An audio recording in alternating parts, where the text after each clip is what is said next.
Okay. Whoop. Whoop. Yes, sir. Yeah.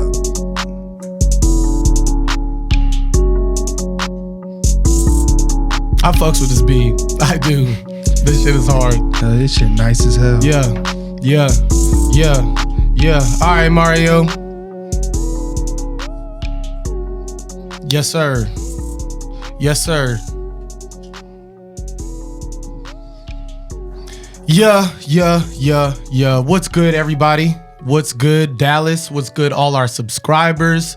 All the GIMME30 heads out there. This is episode 014.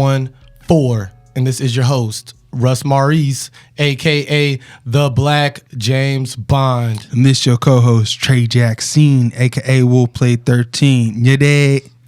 And we keep a special guest on deck. Got my boy in the house. What's your name, man? We got Jay Whitt in the building. Yes, Lord. Yes, sir. On God. Jay Whitt Beats. Jay Whitt Beats, y'all. And that beat that y'all heard at the beginning, that was my boy over here, Jay Whitt Beats. So we gonna hop right into this. I ain't even gonna act like I don't know, fam. So we go way back. AV class. We were talking earlier on it, and that was like one of my favorite times in high school. It was like that, just being able to link up with this man right here, and just us, just get our creativity flowing, and just that we had a really good time. And now we here today. So I was just gonna say, Jay Whitt, tell the people, man, like a little bit about yourself, where you from, what got you into the whole beat making and producing. Yeah, man. Yeah, I'm from Michigan. I go by Jay Whitt. Yeah, and what got me into the music is just my love for it. I always felt like I had an ear for it, and shit, really just wanting to create and do something. That's what I could say. That's what's up. Yeah, that's what's up, bro. That's what's up. So before the show, we were talking a little bit about. Let me back up a little bit. So back in class, AV production, one of my man's like icons, somebody who's looking up to, fucking with, was OJ the Juiceman. Fast forward, he got to meet my man, and I just want to talk about, like, bro, how did that come about, and like, when'd you meet him, how'd you meet him, and about, like, how y'all established what y'all got going.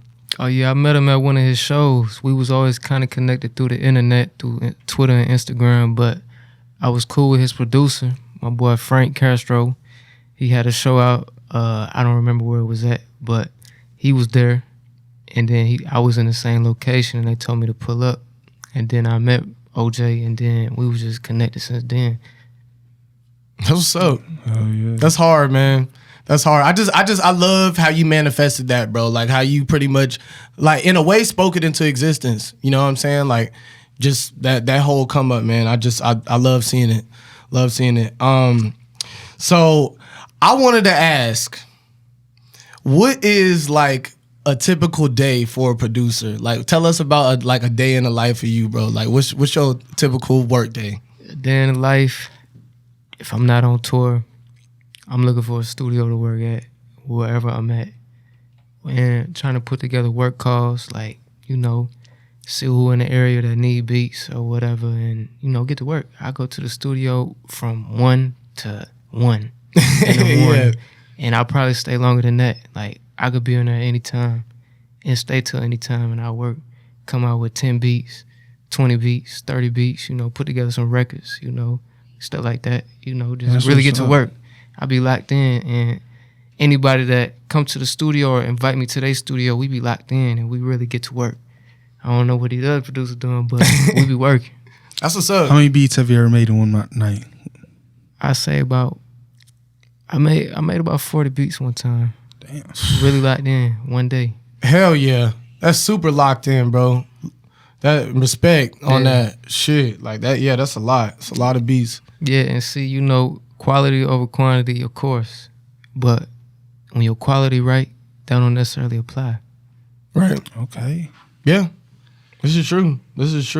Facts. So speaking of, like, you know, your day, your work day. If you can tell the people that may be watching this right now that are future producers or producers right now, tell them like the importance of like having that type of work ethic. Like what's a few like important things you think they should know? You definitely gotta have a work ethic. You gotta have a passion. If you don't got a passion, you might not have a work ethic. And hard work beats talent. You know, at one point it was a lot of people that was doing more than me, better than me, but I seen a lot of them fall off, and then I got in position. So you gotta work hard. You gotta perfect your craft, your sound. You know, whatever inspires you, keep that around you, and just keep working. That's what it would take. That's a good ass answer. Yeah, for real. I like that, bro. I like that. And like I said, you never know who might be watching this and being, you know, take that in they bank and run with it. Yeah. And it really helped them. So recently, bro, one thing that really stuck, this was a little while ago. I don't know how long ago it was, but one thing that really stuck out to me with your grind, man, the Trippie Red. Seeing Trippie Red. Like when I saw that, bro, it just, because I've already been believing in you since day one. It just like, I'm like, bruh, next level. Like I'm fucking with it. So how did that happen, bro? Like what? Tell me about that. Like I say, always being in the studio, you never know. I guess he was on tour, and he had to stop where I was at. And I go to the studio every day, like I said. And one of the people that I know at the studio, he was in the other room, and he's like, you know, yo, Trippie Red over there in the other room. I'm like, okay, I'm already in there working. Right. So I finish what I'm doing, and then I just go over there, and you know, we just chop it up. He was real cool, you know, and we locked in right there. And the fact that you finished what you were doing before you went over there to like meet him, like says something about you too. Like, seriously, his work ethic insane, bro. Like he focused, he locked in. I love it. Yeah, it's like, you know, you ain't supposed to rush nothing. It's gonna happen. He over there, I'm in here. You know, he gonna leave, or if it's meant to be, it's gonna happen. And so, like, it happened how it happened, and that's why I ain't rushing. And now we locked in. You know, I be sending him packs weekly. You know, he fucking with it. That's what's up, man. I can't wait to hear what's going on with that shit. It's gonna be crazy. That's lit. Yeah. That's lit. I like that, bro. And me myself, I'm not like, which it ain't no hate or nothing like that. I'm not like a huge Trippie Red fan, but I do like his sound and the way he comes about his music and how he's not afraid to be different. And do you remember the 6ix9ine beef with them too? Yeah. That right there, I know it's kind of weird, but I look at some of these rapper beefs and I'm like, this, how they handle these situations tells me a lot about their person. And the way he handled the 6ix9ine thing told me a lot about, like, you know, I could see him being like, he came off very genuine. And that was one of the things that like showed me 6ix9ine was kind of fraud. But I fuck with Trippie Red, I do. So just the fact that y'all got something going and like you met him and y'all moving forward together, like that's lit, bro. Yeah, real genuine person. I can tell. That's what I'm saying. I've never met the dude. I ain't even been around him, but I could kind of see that, just kind of how he move, and he's always just been true to his art. You know what I'm saying? Like the way he sound, and he ain't switched it up, and I fuck with it. I'm looking forward to what y'all got going, for real. Is there an artist that you haven't met yet that you want to work with? I would say Lil Baby. Lil Baby. We ain't been in the same room yet, but I like his music, and I definitely want to get that record. It's gonna happen. It is gonna happen. I was just about to say exactly what you did. A lot of the people that he know, I know, so it's gonna happen. Just takes time. I believe it. I believe it. I can't wait to see it, bro. We gonna look back at this and you're gonna be like, yeah, I said this. Yeah, I said it. Just to switch slides, man. Recently, we've had the protests going on. Got the George Floyd incident. By the way, were you like close by when all this happened? Oh yeah. Okay, so since I got somebody next to me that was in, you know, proximity of this, like how was that experience and that whole vibe and like how was that? It was crazy. I say that. Like, I'm not gonna say I was front line. Like, of course not. But right. Just being in that area and location, like from the start to the peak of it and to where it's at right now, it was like a movie. You know, I didn't, because you know we didn't see this happen previous times. So for sure. It was like, you know, with the current events that was going on with the world, with the lockdown and the corona, it was like this was a peak of an iceberg. So it was bound to happen. You know, people get fed up with stuff. So it was, you know, and it went up. That's all I can say. Like, I don't know if Minnesota gonna be the same. I don't think it is gonna be, bro. Or even just the world, I should say. Like, it's a different time we in right now. Like, that right there really made a statement to the world because everybody else followed suit. So, you know, it was definitely an experience, like, witnessing that and, like, seeing it, not what happened, but, like, how it is and, like, with the protests and all that. It was something different seeing, like, firsthand. Yeah. Have you had a chance to make it to a protest, or do you not plan on going to one? See, I ain't been to one, but I've been in the area of it. Like, the first day, I'll say that I was around that when it was first picking up. Like, I was driving around the area. But I tend to stay away from stuff like that. But I'm an activist in a different type of way, you know. Okay. I like it. I like it, bro. What I was gonna say was, so speaking of that, like, so you was there, you got to see kind of firsthand a little bit, like, not like you said, not front line, but you got to see the whole vibe and how pretty much just shit hit the fan and how the world is pretty much reacting right now. So I'll transition to that, to Juneteenth, right? So that happened yesterday. Not happened, but we celebrated that yesterday. And you see, like, the energy throughout, I won't say the world, but we'll just say the nation right now. The nation, you know, behind Juneteenth. So my question is everyone going to have that same energy next year about Juneteenth? We will see. But I believe that it inspired a lot of people and it brought a different side of a lot of people. So I believe, like, even myself, it was very inspiring. So I think so. Like, yeah, I believe that it could possibly be that way. So you feel like the majority will continue this? Yeah, like this is not like a cloud thing. This ain't, you know, the effect. And I'm not saying like people that are genuinely like us, people that look like us. I'm talking about more of the people that don't look like us.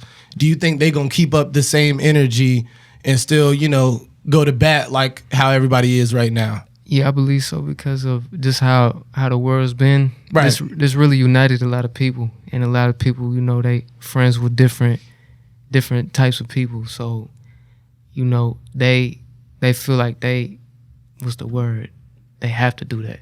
Okay. Know? So and they feel genuine about it. So I feel like, you know, they'll have the same energy. And I agree with you. Yeah. I do. Yeah, I don't want you to think because I asked that question, I feel differently. Yeah. I agree 100% with you. I feel like this is something that you said it perfectly earlier. I feel like this is something, tip of the iceberg, finally.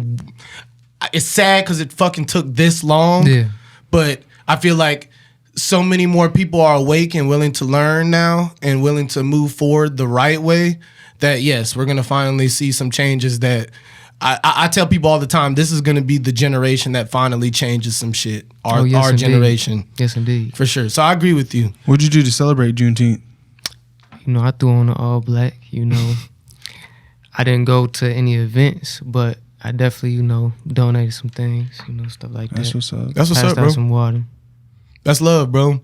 And I don't, me personally, I don't like get upset at anybody for not like being out and about, really like out there right now, because we got to remember, like, we still in this pandemic right now, like, and you know, we even, a lot of people in this room forgetting about that though. Nah, yeah, they I'm not. Y'all saw me with the hand sanitizer earlier. Yeah, exactly. Like, I'm not, but yeah, we gotta continue to be safe. You know what I'm saying? So I don't blame you for not being on the front lines. Me and Trey were actually talking about this last episode. Like, he went to a protest, so big respect to Trey. He actually went out to one, but me personally, I'm not doing it. Not only because of COVID, but because I have a little history with the law and I get grabbed. It might be a little different. I'm not trying to put myself in that situation. So I'm gonna let the protesters handle that. So big respect to them and what they're doing. But I did mine in a little racist ass town too. See, that's why I give him respect for what he did. He did his in Decatur. That's big, bro. That's big. Shit, they had like a bunch of couple biker gangs out there that are like really racist. The Klan was out there ready and all that shit. Like we had a bunch of people out there. There was more people against the protest than there were for the protest. Oh, yes. Yeah. I saw the video that he posted on Facebook when they was talking about we still got ropes or some shit like that. I was like, bruh, we talked about it on FaceTime last night. I was like, I could not be somewhere in public in 2020 and somebody old ass got the nerve to say I got some ropes. I got these. Anyways, I almost got fired from my first job because I called the N-word and just set everything down and walked away. And so they almost fired me because I didn't handle it properly. I mean, hey. I remember you talking about that too. Yeah, that shit crazy. It's the world we living in. It's the world we living in. But before we hop off this topic, I don't know if y'all heard or not. Trump on Tuesday apparently is supposed to be signing an executive order on police reform. So that includes social workers sometimes possibly going out to these calls. What's the other thing? They're going to make a database for like officers that get complaints and are bad officers so they can keep track of who's, abusing their law, power and stuff. So I was going to ask, like, how y'all feel about that? What y'all think about that? I don't know. We're gonna see how it affects the world. I think it's smart. I mean, it's too easy for them. Like, say if one cop stays in Louisville, sits and shoots an unarmed person, they get fired, lose their job. All they got to do is come to Dallas and apply there, and they get a job. It doesn't change nothing for them. They don't. Right. Dallas doesn't even get the records for it because they have to get a warrant to even see everything that happened in Louisville. So, I mean, I think it could be a good thing. Yeah, I think it'll be a good thing too. I do. We'll see though. I'm going with what James was saying. Like, we'll see, because every time this man speaks, I feel like it's out his ass each time. Like, seeing is believing for me when it comes to these politics. Me myself, growing up, I've never been real big into politics because I feel like it's just something that dampers on your mental state. Like, just being involved in things where you don't have actual control over it. Yes, you can go cast your vote, but if you think about it, if them people really want to do something, they gonna do it. You get what I'm saying? Like, there's only but so much stuff we can do unless you got some money or some pull, some power somewhere that a lot of us don't have. Right. Exactly. Especially people that look like us don't have that type of power here in the United States. Man, so it's a little weird topic, but I want to know what y'all thought about this too. So I was on Instagram the other day and I saw it on Complex. They verified, so I didn't think it was fake news or nothing. But I had to get online I got to see what's up. CBS was talking about it too. So scientists say there might be dozens of alien civilizations living close by to proximity to Earth, like real close. Which do y'all think that might? Do you think that's true? I believe it. I kind of do too. I kind of. The universe is too big for there not to be. It's more like this. The aliens, it might not be what they made it seem like it is. It could be something else. We just don't know. That's facts. True. That's facts, bro. And that's a scary thing too. Like, because we only know what our phones access, what we can get to in these books. Other than that, like, it's pretty much unknown. Like, one of my homeboys said it best the other day. Like, I don't know what to believe. These are like, it's hard sometimes to really, wrap your mind around this. So we're gonna flip back to my boy Jay Whitt Beats. What is like your best moment so far of your career? Like, something where you couldn't even sleep at night. You just was so lit off that. I had to say, probably being at the MTV Awards. Like, like seeing so many people in one place and being there, in the rooms, like, it was crazy. Money can't get you where I was at. Not everybody could get there. So just being there, facts, and bumping into the people that I was bumping into, like, it was different. It was different. It was, it's not like watching it on TV or any of the award shows. Oh hell no! I could only imagine, bro. Yeah, being back there, like it was crazy. Like it was a blessing though. You know, that was definitely one of my highlights, like that I never forget. That I still think about and reflect on, like that I was actually there. Right. And not even just people in the hip hop scene, like other genres, you know, and people behind the scenes, like that I always knew about, just bumping into them, like legends, you know, stuff like that. It was crazy. Real good experience though. Yeah, man.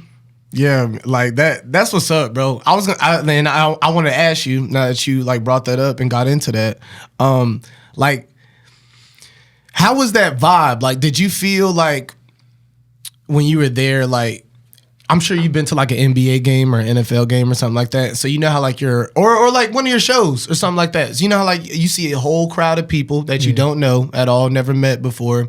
Did it feel like that, or did you kind of feel like walking on eggshells? Like let me not say something wrong. Let me not like. Did it feel different? Did it just feel like Oh no, I feel like I was at home. When you work hard and you get in the rooms, you gonna feel comfortable because you already did the hard part. I like that, bro. I do. I fuck with that. Man. Gosh, I forgot. It was something to do with the MTV Awards, but forgot it. So I'ma just say, man, much. This was a long time ago, 3 years ago, but much love. You came out to my South by Southwest show, man. That was that it felt good to have you and Montel there. I want to let you know face to face that was fire.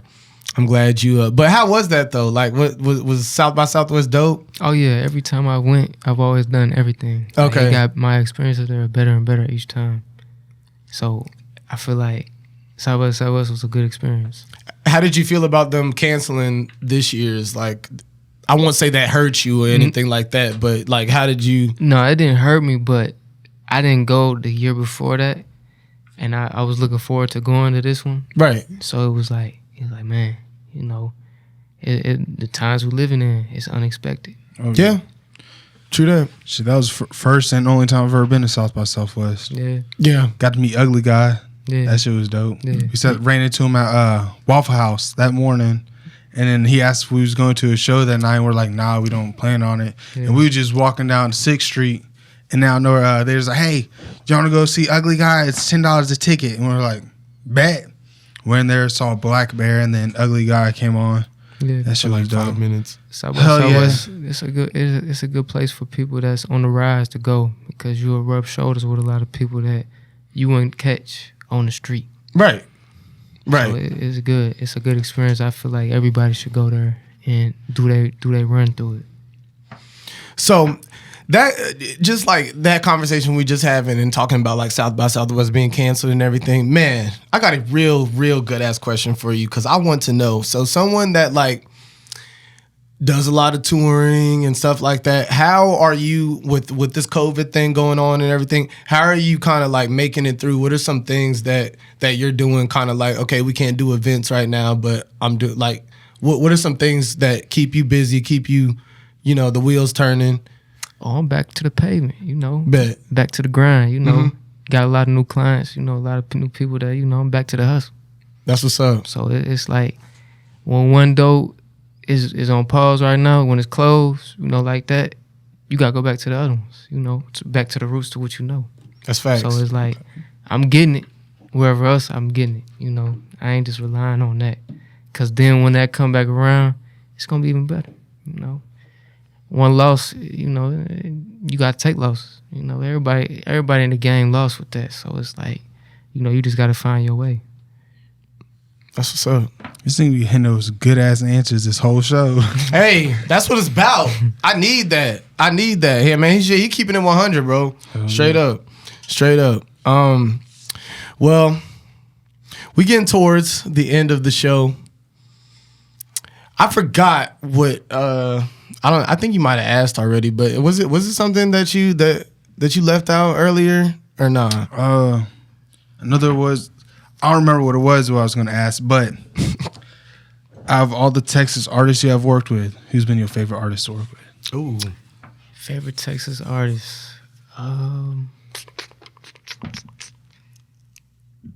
That's a tough one. That's a tough one.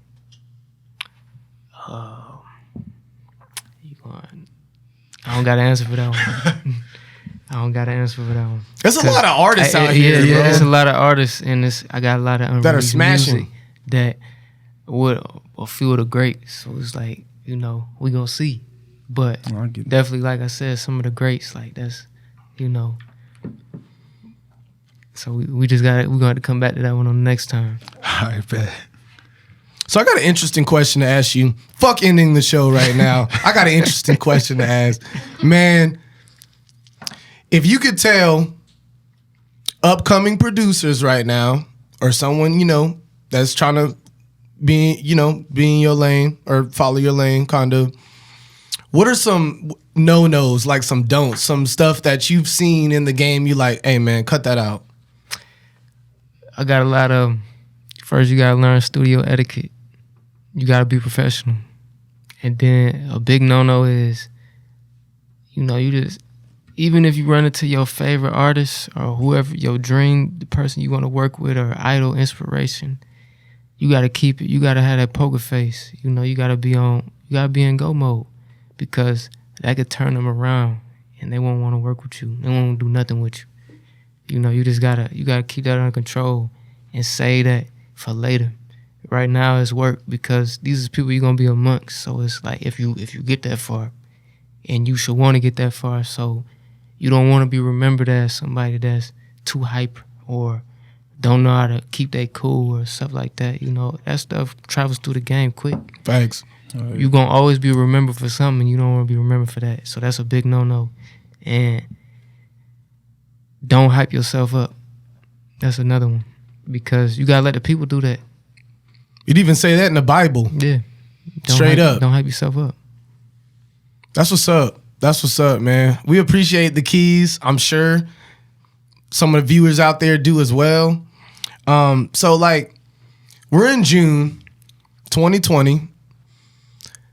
June 2021, what does Jay Whitt Beats look like for you? Like, what's a couple of the biggest things you want to have under your belt by then? Definitely back on the road in due time, but definitely like more records that come out, trying to get that squared away with all, you know, on the business side. But definitely take my platform to the next level.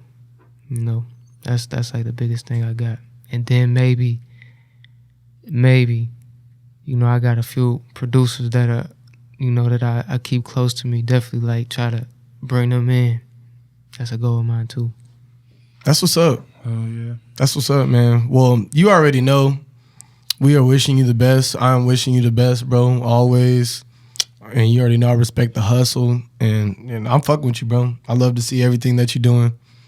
I'm gonna keep vibing. You got any shout outs, anything you wanna tell the people before we close out? Anything? Hey, keep grinding. It's gonna happen. Just be patient. Yes, sir. Yes, sir. And Betray. Shit. Shout out to my nigga Rocket.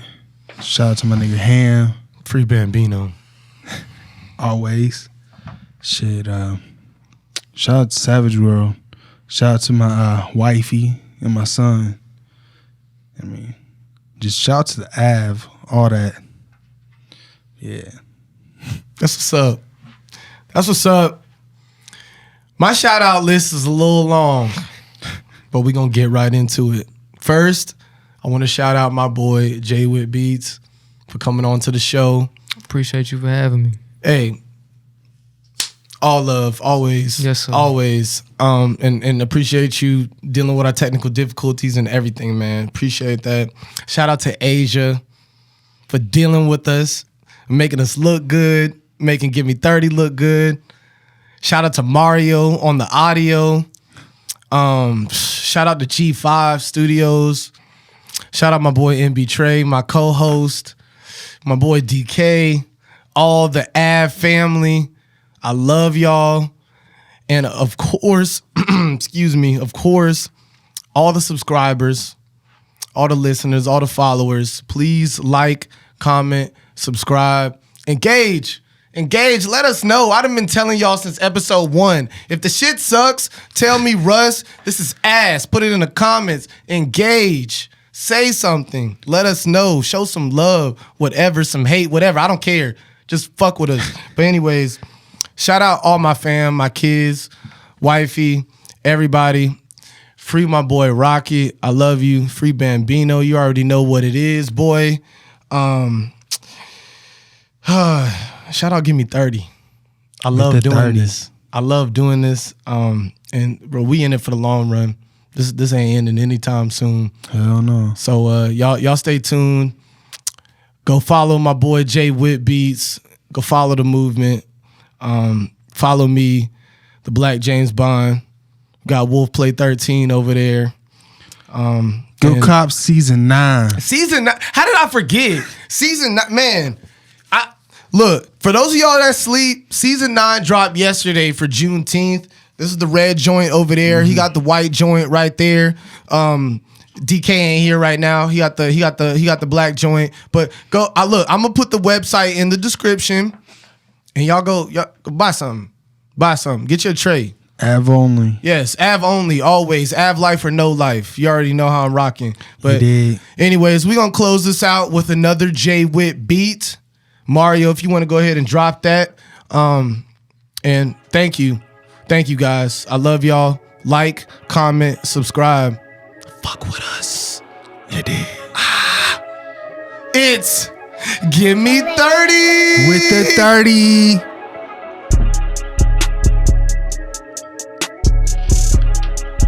Okay. Yes. Okay. Yes.